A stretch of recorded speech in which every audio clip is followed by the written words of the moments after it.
أعوذ بالله من الشيطان الرجيم بسم الله الرحمن الرحيم الحمد لله رب العالمين والصلاة والسلام على رسوله الكريم وعلى آله وأصحابه أجمعين رب اشرح لي صدري ويسر لي أمري واحلل عقدة من لساني يفقهوا قولي اللهم أخرجنا من ظلمات الوهم وأكرمنا بنور الفهم وافتح علينا بمعرفة العلم وسهل أخلاقنا بالحلم واجعلنا ممن يستمعون القول فيتبعون أحسنه اللهم اجعل أعمالنا خالصة لوجهك ولا تجعل فيها حظا لغيرك وصل اللهم على سيدنا ونبينا ومولانا محمد وعلى آله وأصحابه أجمعين والحمد لله رب العالمين.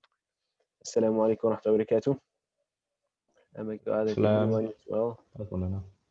Waalaikumsalam warahmatullahi wabarakatuh. Assalamu alaikum. I make dua that everyone's well, that you have a good weekend. Um, we jump right into our Man Kasar al-Asnam bi'idhnillahi ta'ala. For homework, you guys had pages number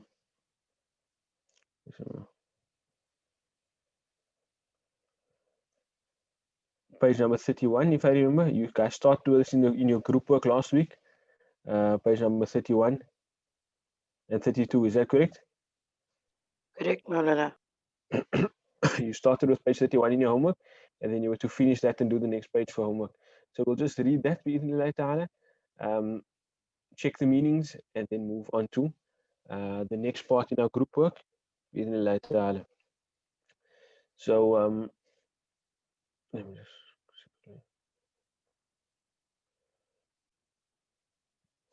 see something. Okay. What is it? You read with me, or you, as you listen, try and understand. Again, like I told you, the purpose of doing this reader is to build 4 skills. The skill of reading, okay, not really writing so much, but so it's like actually 3 mainly: reading, understanding, and also articulating. Right. So, unfortunately, on account of the the different setup here, we're not able to really assess your reading so much, but we can still achieve those things by everybody participating and playing their part, right? You actually have to read, you have to say the words, hear how they sound, and also articulate them yourself to become accustomed to that. And in addition to that, the repetition of hearing them, and knowing the translation, it enables you to call their meanings to mind, to understand. And also, when you're not doing the reading yourself, you can listen to me and then try and understand from that as well. So, chapter number 14, Ru'ya Ibrahim. Ru'ya Ibrahim, the dream of Ibrahim alayhi salam. Again, that's a mudafun ila construction. وعاد إبراهيم إلى مكة بعد مدة. Ibrahim returned to Mecca after a period of time. If at any point in time you have a question that you want to ask, you can stop me and ask that question, inshallah. Right? You can either simply just ask the question, put your you can put your hand up and ask the question, or you can just ask the question also, or put something in the comments. Right. وعاد إبراهيم إلى مكة بعد مدة. Ibrahim returned to Mecca after a period of time. ولقي إسماعيل ولقي هاجر وفرح إبراهيم بولده إسماعيل. And he met Ismail and he met Hajar. You don't have to repeat the laqiya there for it to be correct. Yeah, we just, like I told you the last time, sometimes the author purposefully repeats a verb just so that your ear can become accustomed to hearing that structure. وَلَقِيَ إِسْمَاعِيلَ وَلَقِيَ هَاجَرَ. He met Ismail and he met Hajar. وَفَرِحَ إِبْرَاهِيمُ بِوَلَدِهِ إِسْمَاعِيل. And Ibrahim became happy on account of his child, Ismail. Rejoiced at his child, meaning he rejoiced at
Assalamu alaikum.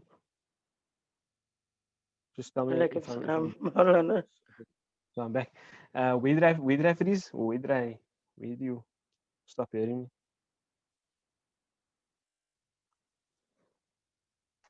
Okay, I'm just let's وفرحة. say okay. Uh وفرح. Oh, that was a while ago. ولقي إسماعيل ولقي هاجر وفرح إبراهيم بولده إسماعيل. He met Ismail and he met Hajar, and Ibrahim rejoiced at his son Ismail.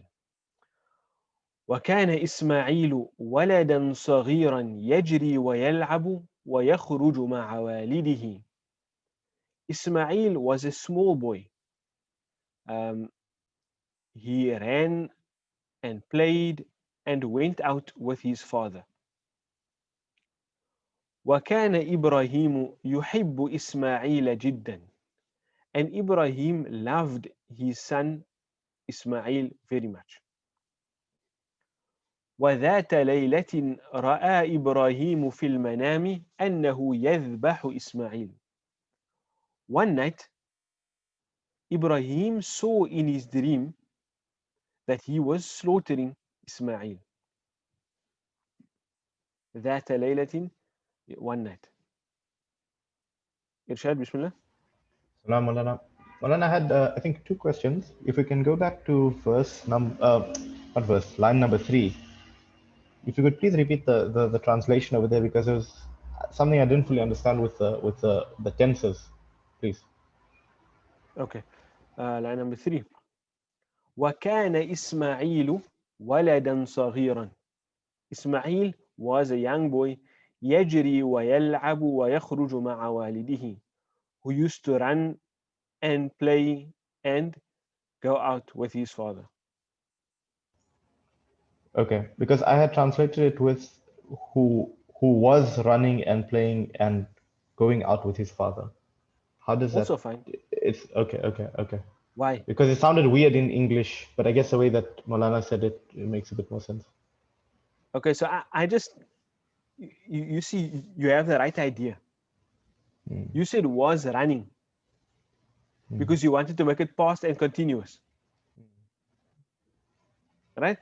Because of the Is kana that in your the thought beginning, process? right? Yeah, yeah, yeah. Because of the Because kana of, at the beginning, right? It's past at the beginning and then present tense. So you wanted to make it past and continuous, and that's why you said was running. Another way of doing it would be to say used to.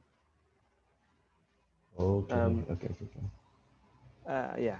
So actually, that's the more normal way. When you have a past continuous in Arabic, then they would say used to. He used to do X, or he used to do Y. Okay, that Because does sound better in English, it's Maulana, because past. yeah, Yeah, yeah. it's past, but it's also continuing. Okay, okay. But the Shukran idea for is that one. often. But that's why I said it's also right. There isn't a single way of translating it, and that's why I don't. To be honest with you, I don't care too much about translation. The translation for me is just a measure of whether you understand. Right? It's just a measure for me of whether you understand. If you're translating it correctly, then likely you're understanding it correctly, because translation is interpretation, and if you can interpret something, you have to understand it to some degree. But other than that, I don't really care whether you guys can translate Arabic well. I care whether you can understand Arabic well, because then you can understand the Quran. Um, that's more important for me. Sometimes one can understand the language well, but have difficulty in translating it because you have difficulty with the language that you're translating it into. Maybe your English is not so good. So, like I said, for me, the greater objective is understanding, and your understanding there was fine. That's what happened in the past, but it happened continuously in the past. I want to put that into English. There's a number of ways of putting that into English. All fine. Okay, shukran, Okay. Maulana. Shukran to it. And your Yeah, second question? yeah. Just for the word at the end of this of that line 3, ma'a, is that just to go with? Ma'a means with, yes. Okay, just the translation with. Okay. Okay, and Maaf Maulana, while I have your attention, can I ask one more question, please? Bismillah. On line number 5, the first word that does that just mean one, like a single event? No. Okay, That that doesn't mean one at all. So I was confused about the beginning of that sentence, Malana. Yeah. Okay. That's like an expression, that laylatin. Um, or that night. Oh yeah.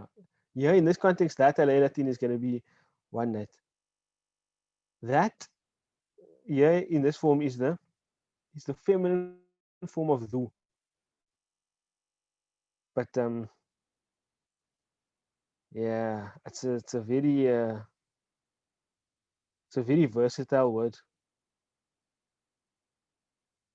Just know it as learn it as an expression for now. That So so laylatin. so would the expression always just be that Laylatin? Could you? How else could one use that expression? That. Oh. Okay. Check the word Okay. up I in the see. dictionary. Okay. Okay. It seems very Check nuanced. the word up in the dictionary. It's a very versatile word. Okay. Cool. It's a very versatile word. But where are you going to go look for it? Where are you going to go look for it? You're going to go look for it under dhu,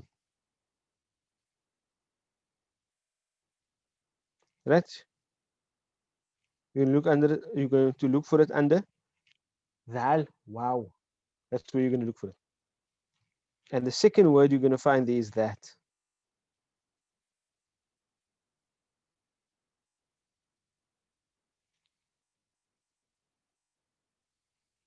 It's a very versatile word. I can't give you now one understanding that's going to encompass all of the possible usages of this word. Now it's a very versatile word. Go check it up in the dictionary. Dhal, wow. The first word will be dhu. The second word underneath that will be that. It's a feminine form of the word. And you can see the versatility of the word over there. Right? We can't take too much time there. I'm just telling you, in Okay. this expression, when you have that with a time, like if I say that laylatin, that yawmin, that marra, or yeah, that marra, it's just then it's going to mean like once, one time, or one night. And it's not even the one night. It's not like even about. It's not even about number, like one night. It's just saying like on a night. You understand what I'm saying? Yeah, it feels It's like very kind of like a nuanced meaning that yeah, probably doesn't translate exactly into English. yes, Okay. correct. Cool. Shukran, Malana. Shukran. Fine. But like I said, check the word up in the dictionary. Where you gonna find it? Under dhal, wow. Right? And then the second word is gonna be that over there. Why is the word for dream definite?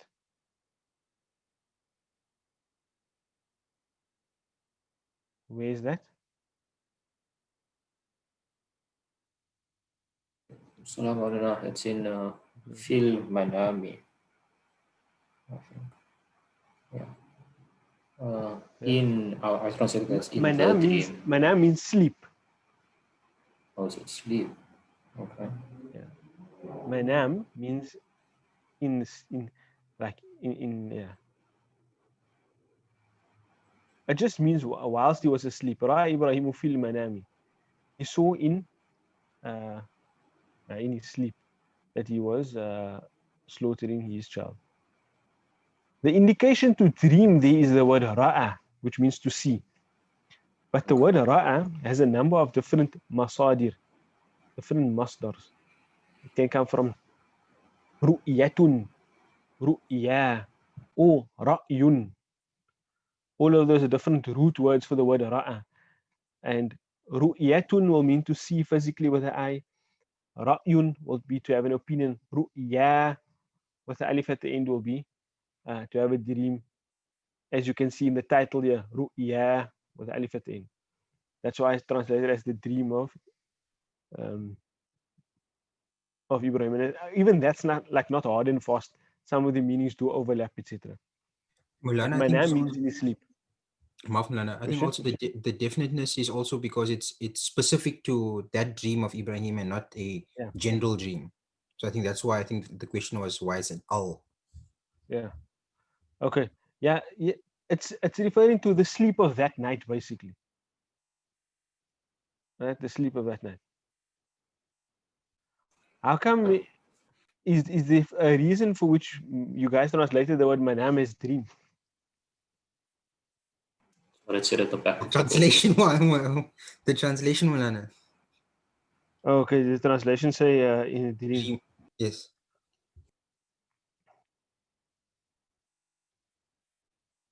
Manam, manam can mean a dream. Yeah.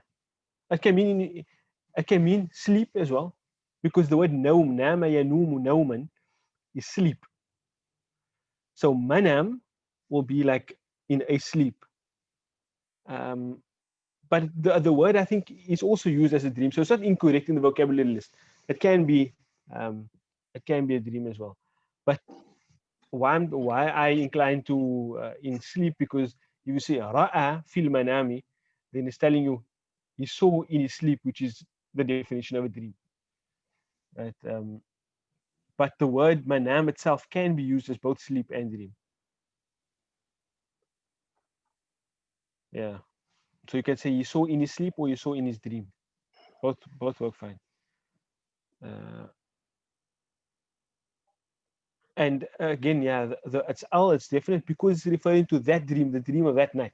One night Ibrahim saw in that specific dream أنه يذبح إسماعيل, that he was uh, slaughtering Ismail. So I think that's why it's definite. Maulana, just an additional question. Like you said with Ra'a and Al-Manama, it refers to a dream. Now, what if the word Al-Manama was substituted with the actual word for dream? Will you also say he saw in his dream, or would it be implied that he saw it in his dream? You see, then you're going to have a different case. Then you're going to have ra'a fi ru'ya, and it will then be clearly You that he just you'll saw in still a say dream. you will still say Ra'a. Ra'a, yes, he saw in a Okay. dream. Okay. Ra'a is the verb, ru'ya is a thing. It's a masdar, but it can also refer to the thing. It can also refer to the actual dream, the thing that was seen. Like for example, the word khalq. What does khalq mean? Create. The verb khalaqa means he created, right? The word khalq means to create. It's a verbal noun, to create. Makhluq means the thing that is created, not a creation. But the word khalq can also mean creation. We say, this is the khalq of Allah. هذا خلق الله. This is the creation. We're not saying this is the creating of Allah. We're saying this is the creation, the things that were created. So oftentimes a masdar, right, the verbal noun, can also have the noun of the passive particle. Or in Arabic words, which is probably going to be simpler for you, the masdar can sometimes also have the meaning of the ismul maf'ul. Or in another way, the verbal noun, the noun that indicates to the action, can sometimes also have the meaning of the thing that to which the action was done. So the action of khalaqa is done to the makhluk, the thing that is created. But I can also refer to that as the khalq, which is at the same time the noun that means to create or creating. It's hard to sometimes put it into English because as soon as I say creating in you may think that's a verb, but it's actually a verbal noun. Yeah. But look, like I said, those are technicalities, man. I don't want people to be lost in those technicalities. For what we expect of a student in the first year, sometimes the guys that's doing well, they ask a question, and then the ones that don't know that those things, they get a bit intimidated. Don't be intimidated. What you must know is that what we expect from you is simply this. If you could see ذات ليلة رأى إبراهيم في المنام أنه يذبح إسماعيل, and you could go to the vocabulary list, link the words to the stuff that we find over here, and then come up with a translation that sounds something like, one night Ibrahim saw in his dream or in his sleep that he was slaughtering Ismail, then you're doing very well. Right? And inshallah, your transition into understanding the Quran will be seamless, and in due time you will be able to understand the Quran. So the questions are all very good, mashallah, and we must continue with him so that everybody can benefit.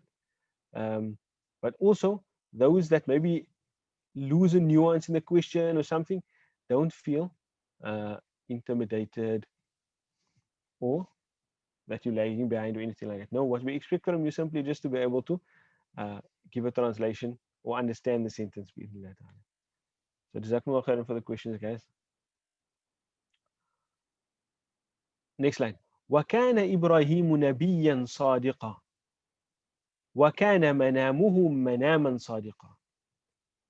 Ibrahim was a truthful prophet and his dream was a true dream.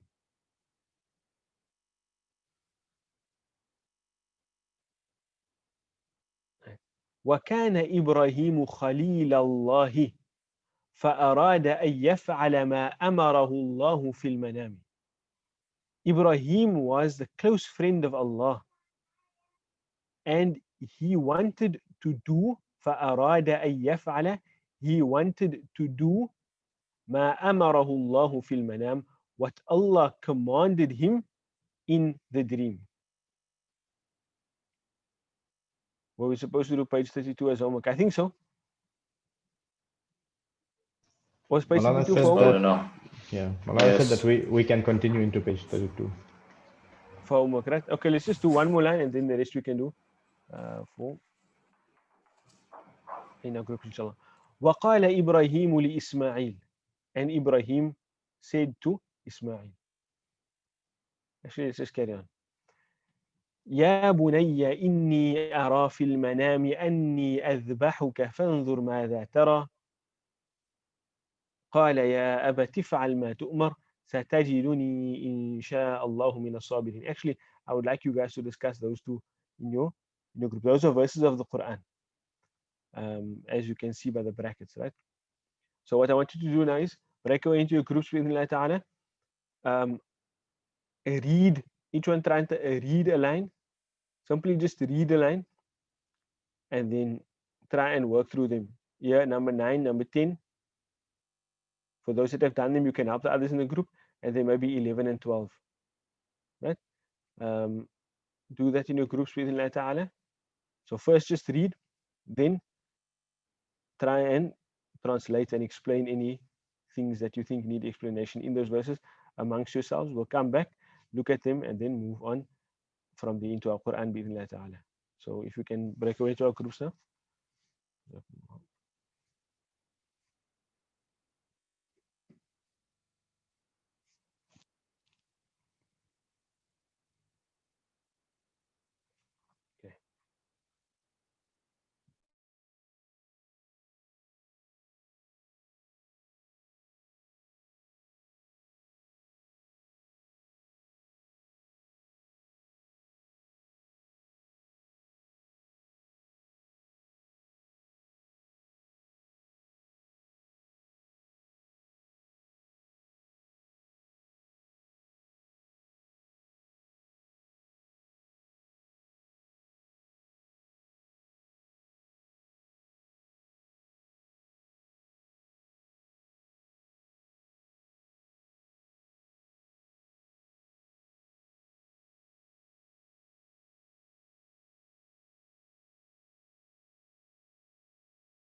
Assalamu alaikum. Okay.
Okay.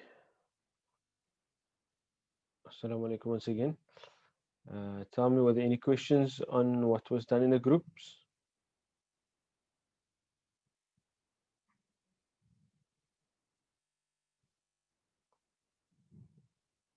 Let's look at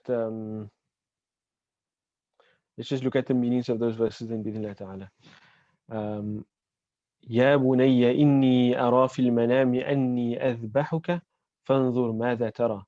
Oh my beloved son, indeed I see in the dream, or I saw in my dream, أني أذبحك, that I am slaughtering you. فانظر ماذا ترى. So look, what do you see? Meaning, this is a figurative usage of language here. He's telling Ibrahim alayhi salam, he's telling his son Ismail alayhi salam, consider by using the word fandur, look, what do you see? He's not telling him literally to look with his eyes and see the dream. You can't see the dream. You can't make your dream accessible to other people. He's telling him, think about it, and what is your opinion? قال يا أبت افعل ما تؤمر ستجدني إن شاء الله من الصابرين. He said, Ismail then says to his father, oh my beloved father, افعل ما تؤمر, do what you were commanded. ستجدني, soon you will find me, insha'Allah, by the will of Allah, من الصابرين, from those who are patient. وأخذ إبراهيم إسماعيل معه وأخذ سكينا, and Ibrahim took Ismail with him, and he took a knife. ولما بلغ إبراهيم منى أراد أن يذبح إسماعيل.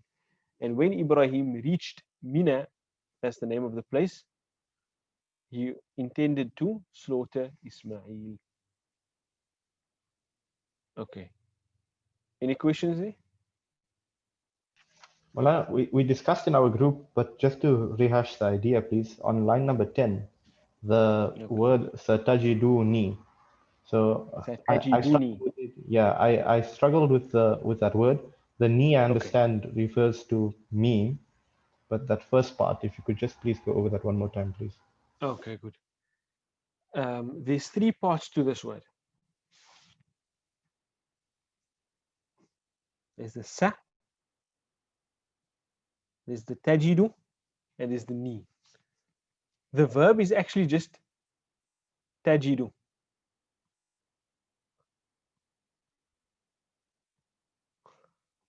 The sa, okay, so let's start at the beginning. The sa takes the verb and puts it into future tense. Right? And usually we translate that as soon. Right? Remember in Arabic, what are your tenses? Only Yes, Maldi and Mudari, isn't it? mhm. Maldi is for past tense, Mudari doubles up as present and future. Right? Now, if you want to specify that it's future, then you can put a sa at the beginning of it. Sometimes they use the word sofa, and there's some like sometimes a difference between the meaning of sa and sofa, but basically they show you that it's future tense, right? Then the verb is tajidu. Now tajidu, oh, that's funny, and that's understandable. This is a verb form, we haven't covered it. The verb is actually wajada, yajidu. It's a weak letter verb. Verb is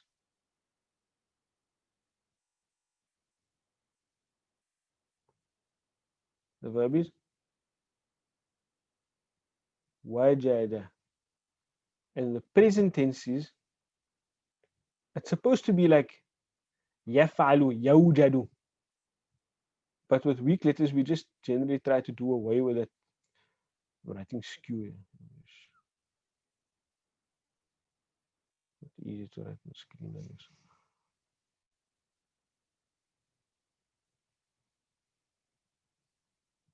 That's the verb. Wajada. The present tense is supposed to be yawjadu, but it becomes just yajidu.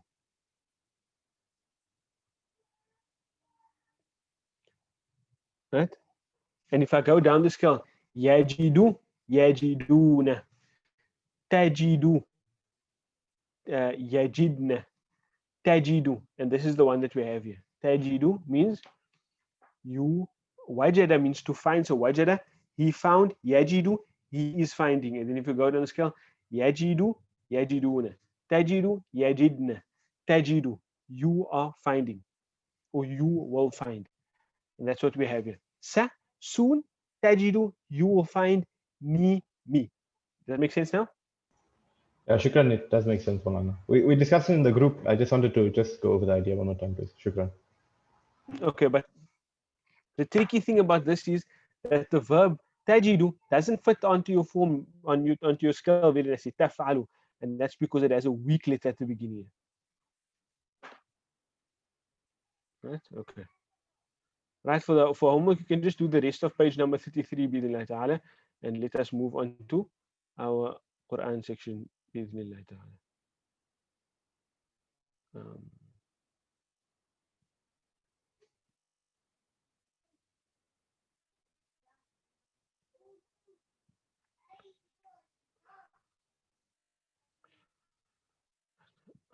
أعوذ بالله من الشيطان الرجيم بسم الله الرحمن الرحيم اقرأ